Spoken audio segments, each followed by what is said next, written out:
So, are your views on women based on data or personal rejection? Here we go, the whole you're an incel thing. Okay. Because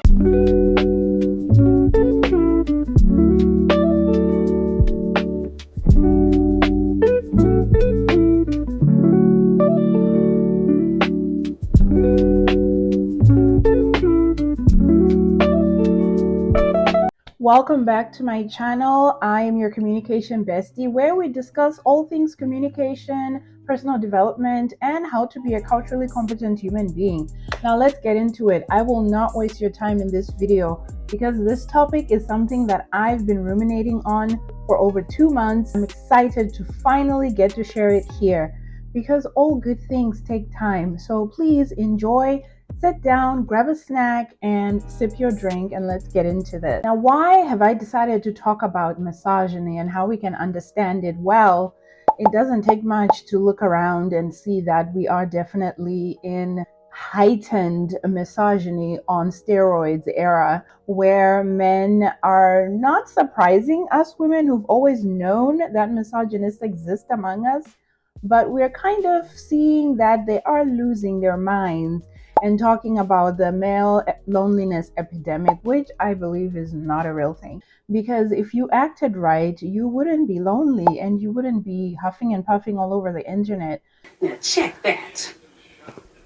We're going to start with what misogyny is, because some people, even though it's 2025, don't actually know what misogyny means. Misogyny is a word that comes from the Greek root misos, which means hatred, I know, and gyne meaning woman. So misogyny is a hatred of women.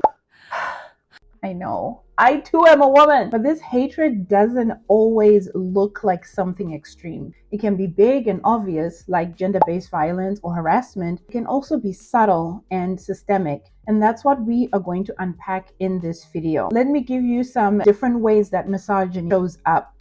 First, in workplace discrimination, women being paid less than men, being interrupted, which happens to us all the time, ladies, or struggling to get leadership positions. A second one is media representation. This is where we notice women being portrayed as one-dimensional. The characters are overly sexualized or always playing supporting roles. And then lastly, social norms, where women are expected to be polite, submissive, or caregivers, while men are the leaders. And I say no. Let me calm down. Misogyny affects all women, but not in the same way. I know, it's never in the same way when you have this hue of skin tone. And that's why misogynoir comes in. What is misogynoir? Misogynoir is a term coined by Dr. Moya Bailey to describe the specific way Black women experience both misogyny and racism together. So it's like a double whammy if you're dark-skinned. It's not just sexism, it's not just racism, it's a unique way where they mix. Let's break it down. A white woman might face sexism, like being seen as too emotional in the workplace. A Black man might face racism, like being stereotyped as aggressive. But when it comes to a Black woman, well, we get to face both. If she speaks up, she's angry. If she's successful, she's intimidating or is not worthy of that. Or if she's struggling, she's strong and doesn't need support. So these are the ways that we can see the harm that misogynoir plays. How does it show up? It shows up in the stereotypes, the angry Black woman trope, the hypersexualized, or the strong Black woman who doesn't get to be soft and feminine. And we notice this in the healthcare discrimination, where Black women are more likely to have their pain viewed by doctors as non-consequential or even ignored. This has happened to me. It's a real thing. And lastly, media erasure, where when Black women's voices are not put at the forefront or their achievements. Now that we understand what misogynoir is, let's talk about where it shows up the most. I will divide this into 3 sections: corporate spaces, academia, and social media. We are less likely to be promoted, more likely to be called aggressive instead of assertive, and often made to prove ourselves twice as much. This is something, I'm not even going to get into it actually because we're tired. What I find shocking is, have you ever noticed how Black women in leadership are expected to be approachable and likable, but their white male counterparts get to just lead. That's misogynoir. Let's get into academia. I have friends who are in academia who have mentioned and pointed this out. The struggle is definitely real because Black women professors are underrepresented, face more student pushback, or have their work questioned. Black women scholars often get labeled too radical for just talking about race and gender. Meanwhile, male academics can discuss the same topics and be praised for their insight. Mediocrity. Now let's go to social media. Have you noticed how Black women are more likely to get harassed online? Whether it's politicians like Stacey Abrams, Kamala Harris, the backlash is always harsher. Black women are trolled, dismissed, or silenced when they express their opinions. And let's not forget how algorithms often deprioritize their content. We've seen this on TikTok consistently. This is why cultural competency matters. People who don't understand misogynoir ignore, dismiss, or even contribute to the problem. But if more people understood how racism and sexism intersect, we would have better workplaces, schools, and online spaces for Black women. Which brings us to our section 4. What can we do? First things that I would always advise is to go online and read from academic journals or research studies that have been done by people more qualified than I am to bring these issues to light. One of the articles I would suggest is How We Study Misogyny in the Digital Age, a systemic literature review using a computational linguistic approach. That's kind of where you can start, and then you can delve into the other resources I have linked below. Let's start with the easy things that you and I can do. The first one is to learn and unlearn. If you've never heard of the term misogynoir before today, that's okay. The key is to educate yourself and others. Second, speak up.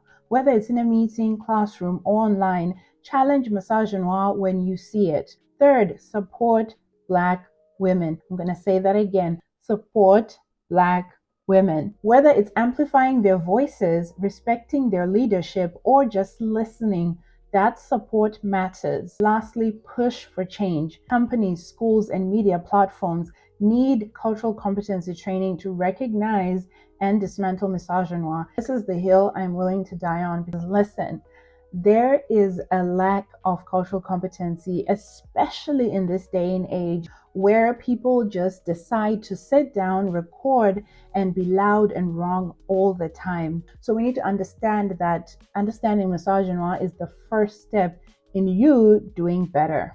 Now let's go to the fun part. From incel traits to misogyny, how young boys develop these views, and an expanded nuance on the analysis of the TV show Adolescence. Before I dive deep into the incel culture and the manospheres, which is a deep, dark, sunken place, I'm gonna roll a clip of a video I saw on TikTok a few weeks ago, and it made me laugh. Only because of the lady who is asking this incel a question. She's an icon, a queen. She is the moment. Roll the clip. Thank you so much. Thanks for coming up. I appreciate it. So, are your views on women based on data or personal rejection? Here we go, the whole you're an incel thing. Okay. Because on a podcast about 2 months ago, didn't you just say you got your first girlfriend and you're like 30? Wow, she really thinks that's a known. Number one, I've had a girlfriend now for a few years, not so 2 months. And it's an open relationship. I do what I want, and she's closed on her end. That's embarrassing. That's embarrassing, huh? Yeah. Don't you just love how that guy says, "Oh, thank you," and she's like, like, "Yes, queen." Okay, let's go deeper into this. To how young boys develop misogynistic worldviews and how the media, even when it claims to critique this dynamic, can unintentionally recenter male voices and ignore the impact on girls and women. Let's talk about something that doesn't get enough attention: how misogyny is learned. Yes, it is learned. Dare I say it's learned in the home. Before they go out there and are on the internet interrupting our soft lives, these boys are learning this from home, how to be misogynist. Then connects to the online communities, especially among the young boys. The road from feeling rejected or overlooked to embracing misogynistic beliefs is a lot shorter than you might think. And we're seeing this pattern play out in real time, not just in research, but in media, gaming culture, and social platforms. It has gone to the extent where there are some games that are perpetuating and accepting these misogynistic views, and young boys are latching onto these things. But how does it start? Let's look at how social media algorithms continue to amplify misogynistic content. A lot of young boys start off just feeling isolated. Maybe they struggle socially. Maybe they feel ignored by girls. Maybe they feel like they don't fit in. Instead of healthy outlets to be able to understand what they're dealing with, they find online spaces that validate their frustration. And this can start with social media platforms like YouTube. I know, you can get something that's educational here and also garbage. It's the internet. Another one is Reddit or Discord servers or even TikTok, where they get exposed to content that blames women for their struggles. I'll say that again.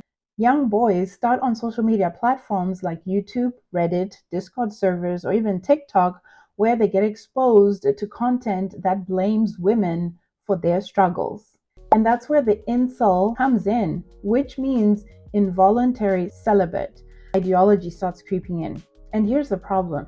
Once they're in these spaces, the content gets more extreme. Algorithms then push more aggressive videos, and soon their frustrations turn into entitlement and resentment. They start believing narratives like women only want rich, attractive men, nice guys finish last, or feminism has ruined dating. I know, it's really bad. And this is where I will get into media representation from the Netflix show Adolescence, using it as an example. And let me just say right out the gate, the show was great, brilliant, I loved it. However, I want to use my own cultural competence to try and get into the crux of things and understanding which voices were silenced or were put on a pedestal more, and who gets to be the object of the story. Now, this series gives us a raw and sometimes uncomfortable look into what it means to grow up as a boy in today's world, navigating identity, rejection, friendship, loneliness, and sexuality.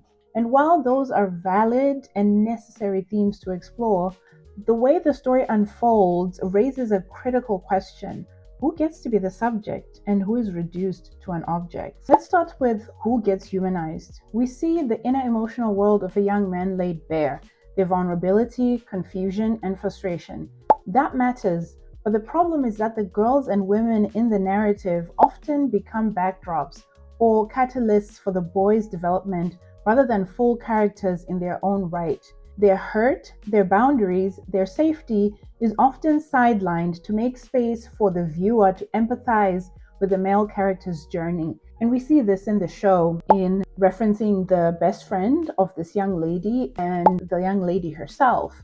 Having pointed out that this young man was an incel, people then get to humanize and try and understand that, oh, I guess he was justified in then killing her because she was bullying him online, which is, question who gets to be humanized. Now, the second one is perpetuating the cycle. This framing is subtle, but it's powerful because of what it does to normalize worldview where male pain gets more airtime than female trauma, where the boy's rejection becomes a deeper tragedy than a girl's violation. This is why I had pointed out these articles where social media algorithms continue to amplify this misogynistic content to teens. And this is the same logic that fuels incel culture and broader misogyny. This idea that men's emotional pain deserves understanding while women's lived experiences of harm are secondary. Let's talk about where adolescence misses the mark.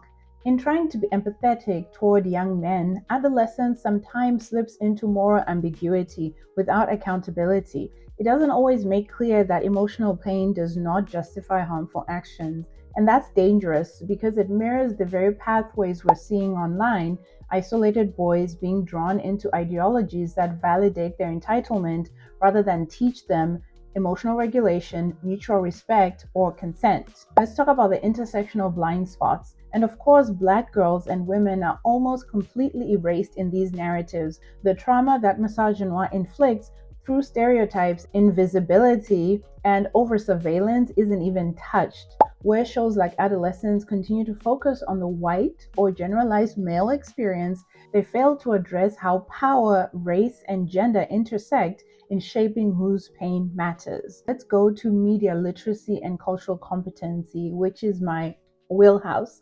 This is why media literacy is important and cultural competency is even more crucial, because it's not just in consuming media, but it's creating it. We need stories that empathize without excusing, that hold space for young men to grow without centering their pain at the expense of others. And we need to be asking, who gets to be the full human in this story? And who gets sacrificed for someone else's character arc? We certainly saw that in this TV show. The goal here was not to villainize young men, but to interrupt the narrative that their pain should always take priority. Because misogyny doesn't just come from bad intentions, it often grows in the silence left by stories that fail to name harm for what it is. I hope this video was informative. Hope that it helped you understand a little bit about what misogyny is, what misogynoir is, and when you get to experience it, you will know exactly what is happening to you. And I also want to say that it is important to not just watch videos and consume them, but to take home what you have learned and even think about it for yourself. Think about the people in your lives. Have you been able to notice some misogynistic tendencies from those around you? It could be a spouse, it could be a brother, it could be your friends, or even acquaintances, or even people at work. These things continue to affect women on such a grand scale, but for Black women, even more so on a micro level. I'm excited for you guys to share in the comments anything that might have stuck out to you. Please let me know if there's any other topics you would want me to discuss on this channel. I'm open to doing that. And thank you so much for watching this video. I'm excited to see you in the next one, and I hope you have a wonderful week. Bye.